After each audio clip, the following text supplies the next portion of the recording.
Audio clip number 61۔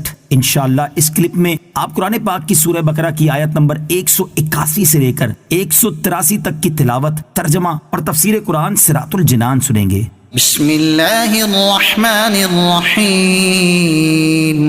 ترجمہ: اللہ کے نام سے شروع جو نہایت مہربان رحمت والا ہے۔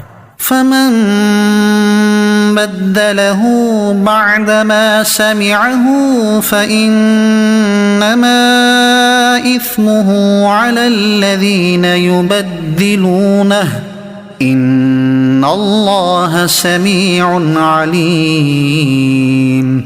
ترجمہ: پھر جو وصیت کو سننے کے بعد اسے تبدیل کر دے تو اس کا گناہ ان بدلنے والوں پر ہی ہے، بے شک اللہ سننے والا جاننے والا ہے۔ فمن بدله بعدما سمعه، پھر جو وصیت کو سننے کے بعد اسے تبدیل کر دے۔ تفسیر صراط الجنان میں ہے، وصیت کرنے کے بعد زندگی کے اندر وصیت کرنے والے کو تو وصیت تبدیل کرنے کا اختیار ہوتا ہے، لیکن فوت ہونے کے بعد کسی دوسرے شخص کو وصیت میں تبدیلی کی اجازت نہیں، خواہ وصی تبدیل کرے یا گواہ یا کوئی اور۔ یوں ہی وصیت کے کاغذات میں تبدیلی کی جائے یا مال کی تقسیم میں۔ افسوس کے مال کی محبت میں لوگ وصیتوں میں بہت ہیر پھیر کرتے ہیں، وصیت چھپا دیتے ہیں، جعلی وصیت نامے بنا لیتے ہیں اور وصیت میں تبدیلی کر دیتے ہیں، وصیت پر عمل نہیں کرتے۔ ایک اہم مسئلہ یہ بھی یاد رہے کہ وصیت کے بارے میں ضروری ہے کہ شریعت نے جو قوانین بنائے ہیں ان پر عمل کیا جائے، ان سے ہٹ کر عمل کرنے کی اجازت نہیں۔ مثلا ورثہ راضی نہ ہوں پھر بھی تہائی مال سے زیادہ کی وصیت کر دی جائے اور اس پر عمل کر لیا جائے، یہ سب ناجائز و حرام ہے۔ فمن خاف من موص جنفا او اثما فاصلح بينهم فلا اثم عليه ان اللہ غفور رحیم۔ ترجمہ: پھر جس کو وصیت کرنے والے کی طرف سے جانبداری یا گناہ کا اندیشہ ہو تو وہ ان کے درمیان صلح کرا دے تو اس پر کچھ گناہ نہیں، بے شک اللہ بخشنے والا مہربان ہے۔ فمن خاف، تو جسے اندیشہ ہو۔ تفسیر صراط الجنان میں ہے، اگر کسی عالم یا حاکم یا وصی یا رشتہ دار وغیرہ کو معلوم ہو کہ مرنے والا وصیت میں کسی پر زیادتی کر رہا ہے یا شرعی احکام کی پابندی نہیں کر رہا تو مرنے والے کو سمجھا بجھا کر وصیت درست کرا دے تو یہ شخص گناہ گار نہیں بلکہ اپنے نیک عمل کی وجہ سے ثواب کا مستحق ہوگا۔ یوں ہی اگر فوت ہونے والا تو غلط وصیت کر گیا لیکن بعد میں کوئی حاکم یا عالم یا رشتہ دار وغیرہ یہ لوگ موسیٰ لہو یعنی جس کے حق میں وصیت کی گئی اس میں اور وارثوں میں شرع کے موافق صلح کروا دے تو گناہ گار نہیں بلکہ مستحق ثواب ہو سکتا ہے۔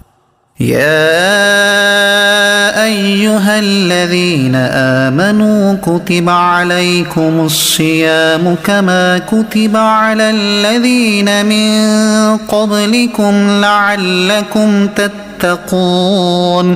ترجمہ: اے ایمان والو، تم پر روزے فرض کیے گئے جیسے تم سے پہلے لوگوں پر فرض کیے گئے تھے تاکہ تم پرہیزگار بن جاؤ۔ کتب علیکم الصیام، تم پر روزے فرض کیے گئے۔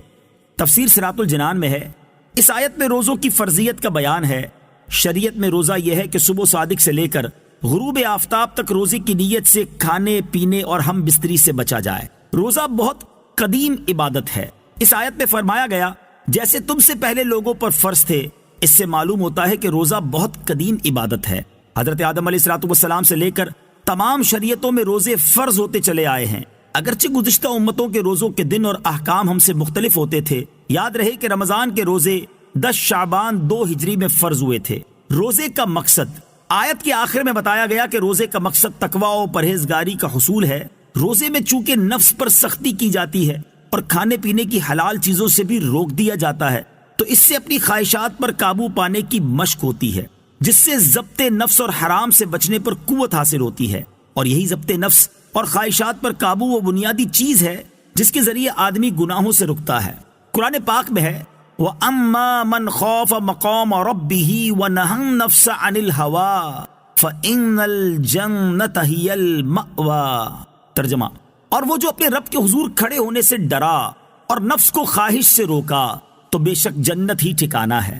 حضرت عبداللہ ابن مسعود رضی اللہ تعالی عنہ سے روایت ہے، رسول اللہ صلی اللہ تعالی علیہ وآلہ وسلم نے فرمایا، اے جوانوں، تم میں جو کوئی نکاح کی استطاعت رکھتا ہے وہ نکاح کرے، کہ یہ اجنبی عورت کی طرف نظر کرنے سے نگاہ کو روکنے والا ہے اور شرمگاہ کی حفاظت کرنے والا ہے، اور جس میں نکاح کی استطاعت نہیں وہ روزے رکھے کہ روزہ قاطع شہوت